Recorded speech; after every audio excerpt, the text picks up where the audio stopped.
6వ అధ్యాయం 6వ వచనాన్ని చదువుదాం. మరి ఒక విశ్రాంతి దినమున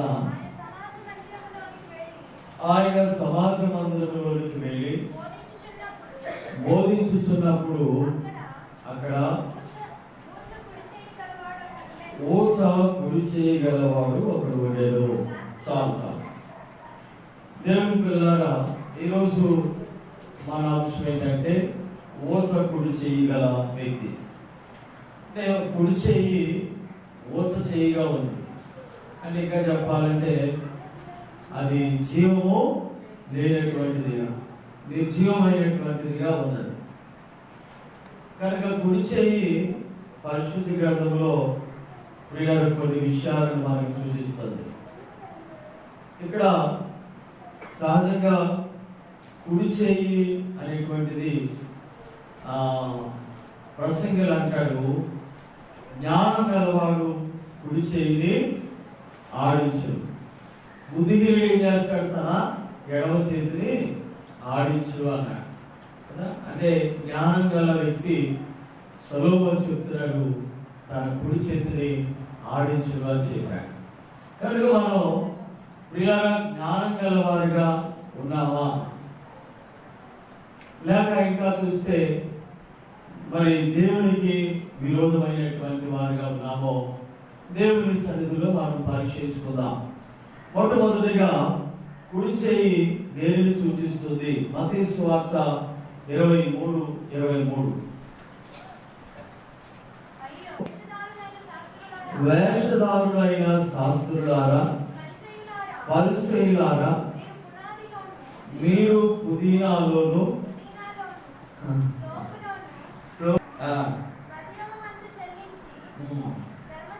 ధర్మశాస్త్రంలో ప్రధానమైనటువంటి విషయములను అనగా న్యాయమును, కనికరమును, విశ్వాసమును విడిచిపెట్టిదిరి. వాటిని మానక వీటిని చేయవలసి ఉండను. చాలు. దేవుని పిల్లలు, ఇక్కడ మనం పరిసయ్యులు శాస్త్రుల విషయమై ప్రభు మాట్లాడుతూ ఉన్నాడు. అయ్యో వేషధారులైన శాస్త్రులారా, పరిసయ్యులారా. ఇప్పుడు పుదీనాలోను, సోపులోను, జీలకర్రలోను 10వ వంతు చెల్లిస్తున్నారు. మామూలుగా ఈ 10వ వంతు చెల్లించేటప్పుడు ఎడమ చేతిని ఎవరు ఉపయోగించరు కదా, కుడి చేతితోనే ఆ యొక్క 10వ భాగాన్ని దేవునికి చెల్లించడం జరుగుతుంది.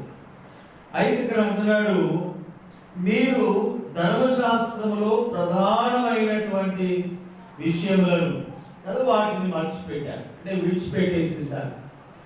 ఆ ప్రధానమైనటువంటివి ఏంటంటే న్యాయము, కనికరం, విశ్వాసం. చేయి కుడి చేయి ఎండిపోవుట అంటే దేవుని క్రియలను మనము చేయలేకపోవడం కదా. దేవుని క్రియలు చేసే విషయంలో ఎండిపోయినటువంటి స్థితి, దాన్ని సూచిస్తాము. అంటే దేవుని క్రియలు, మన కుడి చేయి నిజంగా ఎండిపోయింది అని అంటే అర్థం ప్రియులరా, మనం దేవుని క్రియలను చేసే విషయంలో చాలా బలహీనమైన వారుగా లేక నిర్జీవమైపోయినటువంటి వారుగా ఉన్నాము అనే దానికి మరి నిదర్శనంగా ఉందని మనం గ్రహించాలి. మరి దేవుని క్రియల విషయంలో ఏం చేస్తున్నాం? ప్రధానమైనటువంటి వాటిని వాళ్ళు విడిచిపెట్టారు. న్యాయము, కనికరము, అలాగే విశ్వాసం, ఈ ప్రధానమైనటువంటి వాటిని వాళ్ళు విడిచిపెట్టేశారు. కానీ ఒట్టివి చేస్తున్నారు అంటే చేయమన్నవేమో వీళ్ళు అన్నీ చేయకుండా ప్రధానమైన వాటిని ప్రక్కన పెట్టి వాళ్ళకు అనుకూలమైనటువంటి 10వ వంతులు చెల్లిస్తా ఉన్నారు కదా. దేవుని క్రియలను జరిగించే విషయంలో వారు ఎంత నిర్జీవంగా ఉన్నారు అంటే ప్రభువారు అన్నారు, వేషధారులైనటువంటి వారారా, మీరు వేషధారణ కలిగి ఉన్నారు కదా. దేవుని క్రియలను జరిగించే విషయంలో మీరు వేషధారులై ఉన్నారు.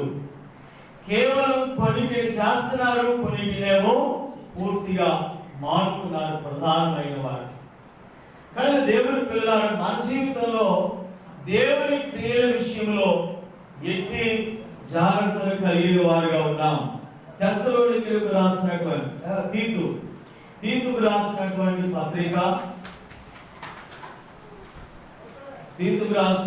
పత్రిక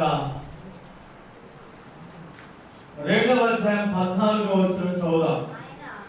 ఆయన సమస్తమైన దుర్నీతి నుండి మనల్ని విమోచించి సక్రియలంత ఆసక్తి గల ప్రజలను తన కోసం పవిత్రపరచుకొని తన సొత్తుగా చేసుకున్నటకు తను తానే మన కొరకు అప్పగించుకోలేను. ప్రియులారా, ఇక్కడ సక్రియనందు ఆసక్తి గల ప్రజలను అన్నాడు. అంటే దేవుడు మనను విమోచించాడు, రక్షించాడు. మనకి ఏముండాలి? మన జీవితంలో సక్రియ పట్ల ఆసక్తి అనేది ఉండాలి. సక్రియ పట్ల ఆసక్తి ఉండాలి మనకి. ఇప్పుడు సక్రియ ఏమిటి? దేవుని సన్నిధికి రావడం, దేవుని మందిరానికి రావడం. ఇంకా సక్రియలు అంటే దేవుని కొరకు చేసేటువంటి కార్యాలు కదా. ప్రార్థనకు రావడం, ప్రార్థన చేయడం, వాక్యం చదవడం, ఇలాగా ఇతరులతో అందరితో సమాధానం ఉండటం, ప్రేమగా ఉండటం, ప్రియారా, ఇవన్నీ సక్రియలు. మరి వాటి పట్ల మనకు ఆసక్తి అనేది ఉంటే తప్పనిసరిగా ఏం చేస్తామంటే మనం వాటిని చేయడానికి నేర్చుకుంటాం. అదే అంటాడు అక్కడ 8వ వచనం 3:8 తీతు 3:8.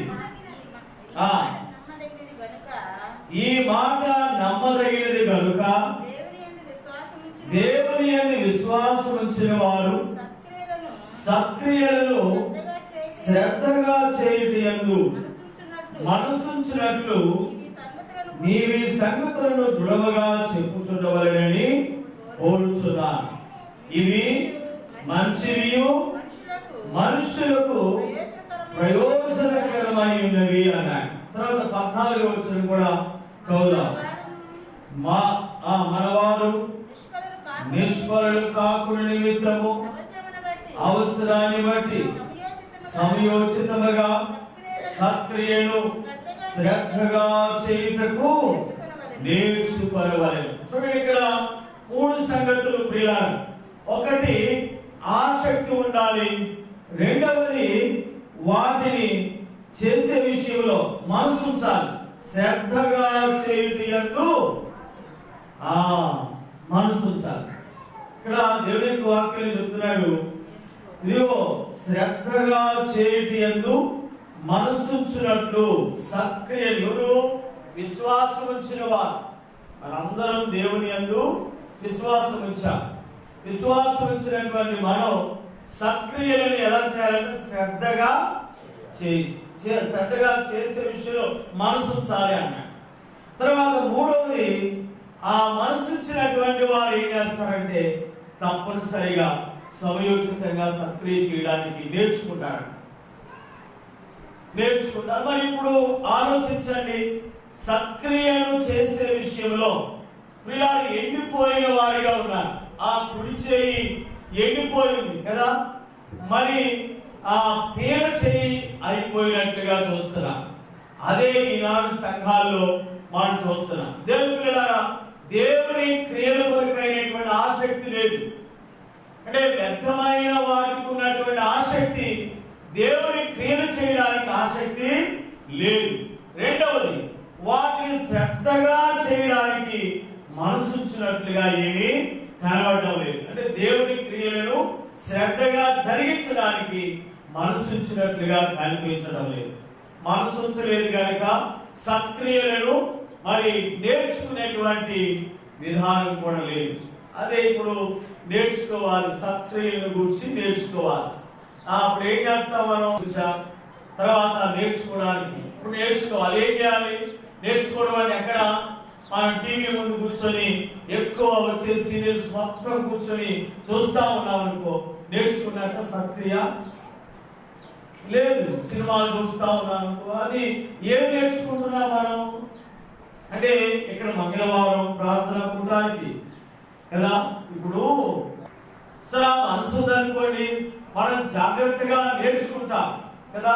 మనం దేవుని సన్నిధికి వచ్చి మరి దేవుని క్రియలను నేర్చుకుంటాం.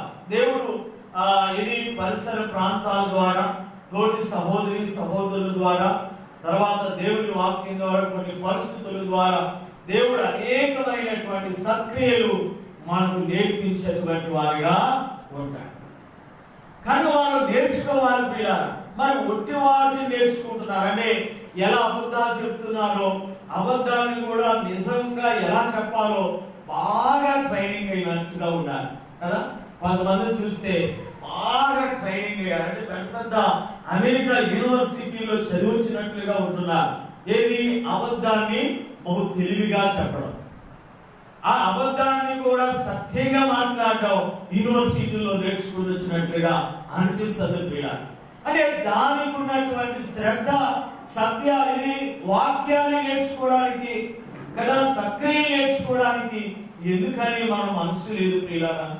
శత్రువు అంతగా బలహీనపరిచాడా అని మనం ఆలోచించుకోవాలి. ఇక్కడ సక్రియ ఏం చెప్తున్నాడు వాక్యంలో? అది మంచిదియు, ఇవి మంచివియు మనుషులకు ప్రయోజనకరమై ఉన్నవి. ఎంత ఆశ్చర్యం!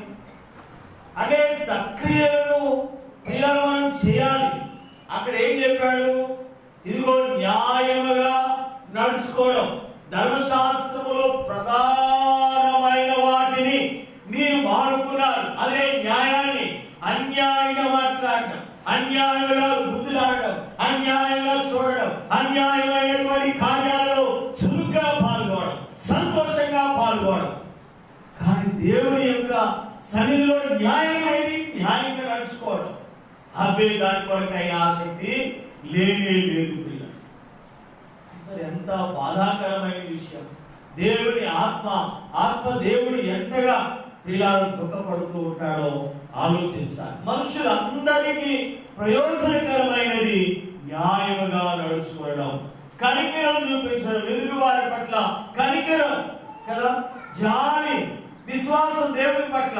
ఏది ఈ క్రియలు నేర్చుకునేటువంటి విధానం? ఏది మనం ఆలోచిస్తాం. అంతా ద్వేషించుకోవడం కదా, పగ, ప్రతీకారం, ఒకరి మీద ఒకరు అబద్ధాలు చెప్పుకోవడం, బాగా నేర్పడతారు. ఎవరో చెప్పుడు మాటలు చెప్తే అవి నమ్మడం ప్రియారా. నువ్వు అసలు విన్నావనుకో, వింటే డైరెక్ట్ వెళ్ళిపోయి కూర్చొని మాట్లాడు. ఏమని? ఏమ్మా ఏది ఇలా మాట్లాడుతున్నావు? ఏయా ఏది ఇలా మాట్లాడుతున్నావు? ఇది నీకు పద్ధతి కాదు. అది యథార్థం, న్యాయం అంటారు దాన్ని.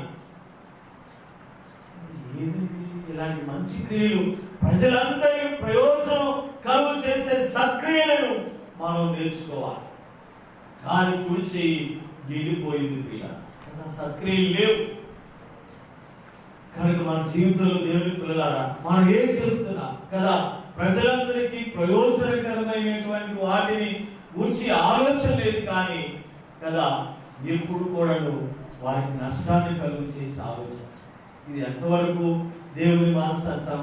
చూడండి, మనం అనుకుందాం, ఈ సక్రియలను చేయడం ద్వారా ఏమన్నాడు? రోమా 2:7 చదువుదాం పిల్లరా. రోమిలికి రాసినటువంటి పత్రిక. సక్రియను ఓపికగా చేయుచు మహిమను ఘనతను అక్షయతను వెదుకువానికి నిత్య జీవమునిచ్చును. చాలు. ఇప్పుడు ఈ సక్రియ చేయడానికి ఆసక్తి ఉండాలి, శ్రద్ధగా చేయనట్లు మనసు నిలపాలి. మూడవదిగా నేర్చుకోవాలి. నేర్చుకుని వాటిని చేస్తూ ఉన్నప్పుడు ప్రజలందరికీ ప్రయోజనం కలుగుతుంది. తర్వాత నీకు ఏం కలుగుతుందంటే ఏమన్నాడంట? ఆ సక్రియను చేస్తా ఏ వెతకాలి మనం? మహిమను ఘనతను అంటే మనసు అఘనతలు కాదండి. మనం ఈ క్రియ చేస్తే ఈనాడు ఎలాంటి పరిస్థితులు కదా, ఇప్పుడు వాళ్ళకి చేస్తే ఏమైనా ప్రయోజనం మనకు కలిగిందా లేదా అని ఆలోచించి మరి కార్యాలు చేసేటువంటి వాళ్ళు ఎక్కువైపోయారు. వాళ్ళే ఎక్కువ ఉన్నారండి. మొత్తం వీళ్ళకి ఏదైనా మనం కదా కార్యాలు సక్రియల కోసం చేస్తే రేపు మన కోసం చేస్తారు. అలాంటి వారి కొరకే చేస్తున్నారు తప్ప దేవుని మహిమను వెతకడానికి, దేవుని ఘనతను వెతకడానికి అక్షయతను వెతికే సత్క్రియలు చేయడం లేదండి. ఆ క్రియలు చేయడం లేదు, కానీ కేవలం మనుషులను సంతోషపెట్టేటువంటి క్రియలు చేస్తాం. ఇది ఎంతవరకు వాక్యానుసారమైంది? మనం నమ్మకమైనటువంటి విశ్వాసులుగా ఉన్నామా అని మనం ఆలోచించుకోవాలి. ఎవరికి వారంగా పరిశీలన చేసుకోవాలి. అయితే దేవుని క్రియలను మనం వెతుకుచు, మహిమను, ఘనతను, అక్షయతను వెతుకుచు మనం చేసినప్పుడు, అది కూడా ఎలా చేయాలన్నాడమ్మా? ఓపికగా చేసినప్పుడు నిత్య జీవానికి మనం వారసులుగా చేయబడతాం. కనుక వేషధారులైన శాస్త్రుల వలె, పరిసయ్యుల వలె మనం ఏదో కొంతమంది చేసి కొన్ని క్రియలు చేయకుండా, అంటే అవసరమైనవి, మనుషులందరికీ మేలు కలిగించేవి, దేవునికి ఘనత, మహిమ ఆరోపించే క్రియలు మానుకొని ఏవో సన్నిధికి వస్తున్నారు, వాక్యం వింటున్నారు, వెళ్ళిపోతున్నారు, ఆ కొద్ది క్రియ చేస్తే అది వేషధారులు చేసినటువంటి పని అన్నాడు. అయ్యో వేషధారులైన శాస్త్రులారా, పరిసయ్యులారా, మనం ఎలా ఉన్నాం? మంచి క్రియలు, యథార్థంగా దేవునికి ఇష్టమైనటువంటి క్రియలు చేసినప్పుడే నిజంగా ప్రియులారా నిత్య జీవానికి మనం వారసులుగా చేయబడతాం. అలాంటివి చేయాలని దేవుడు ఖచ్చితంగా మనల్ని హెచ్చరిస్తా ఉన్నాడు.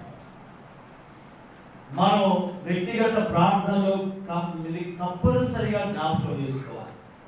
దేవా, నేను పరిసయ్యులు, శాస్త్రుల వలె వేషధారిగా ఉన్నాను, వేషధారుడుగా ఉన్నాను నాయన. ఏవో కొన్ని చేసి నేను అంతా చేస్తున్నట్లుగా కనపరుచుకుంటూ ఉన్నాను కదా. దయతో నన్ను క్షమించమని దేవుని మనం అడగవలసిన వారమై ఉన్నాం. తర్వాత రెండవదిగా మనం చూద్దాం. చూడండి, హెబ్రీయులకు రాసినటువంటి పత్రిక. ప్రియులారా, కుడి చేయి అనేటువంటిది దేన్ని సూచిస్తుందంటే సత్క్రియలను చేయడానికి సూచిస్తాము. ధర్మమును చేయ మరచిపోకుడి, అట్టి యాగములు దేవుని దృష్టికి, దేవునికి ఇష్టమైనవి అన్నాడు. సార్ ప్రియులారా, ఇప్పుడు ఉపకారం చేసేటప్పుడు ఎడమ చేతితో చేస్తావా, కుడి చేతితోనా? కుడి చేయి. అంటే కుడి చేయి ఎండిపోయిందంటే చాలా మందిలో ఉపకారం చేసేటువంటి మనసు లేదు కదా, ధర్మము చేసేటువంటి మనసు లేదు. ప్రియులారా, చూడండి, మత్తయి సువార్త 6:13 మనం చూస్తే 6:3 మత్తయి సువార్త 6:3 నీవైతే ధర్మము చేయనప్పుడు నీ ధర్మము రహస్యముగా ఉండవలెను, నీ కుడి చేయి చేయనది నీ ఎడమ చేతికి తెలియకూడదు.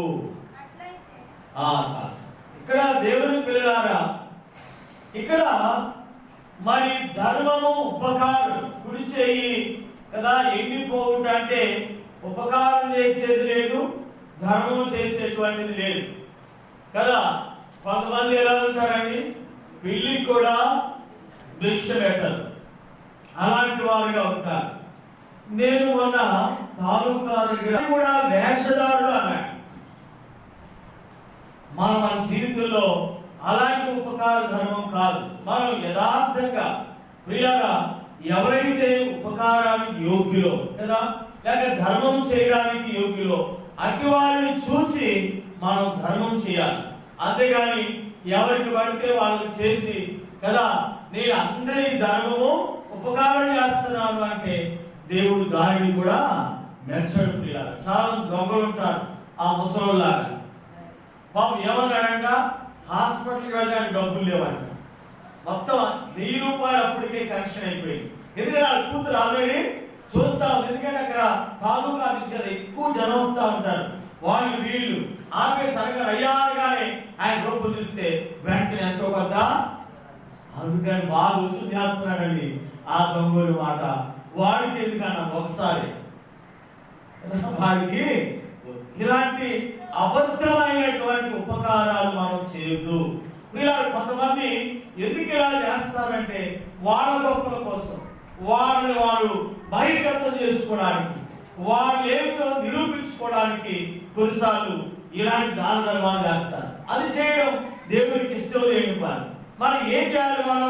మనం కుడి చేయి చేసింది ఎడమ చేతికి తెలియకోకుండా ఉండాలి. మంచి ధర్మాన్ని మనం చేసినప్పుడు పిల్లరా మన చేయి ఆరోగ్యకరంగానే ఉన్నది అని రుజువు. ఇక్కడ ఎండిపోయినటువంటి చేయి గురించి మనం జ్ఞాపకం చేసుకుంటున్నాం. నీ ఉపకార ధర్మము పూర్తిగా సనిగిలిపోయిందేమో ఒకసారి మనం పరిశీలన చేసుకోవాలి. మత్తయి ఇంకా ద్వితీయోపదేశకాండం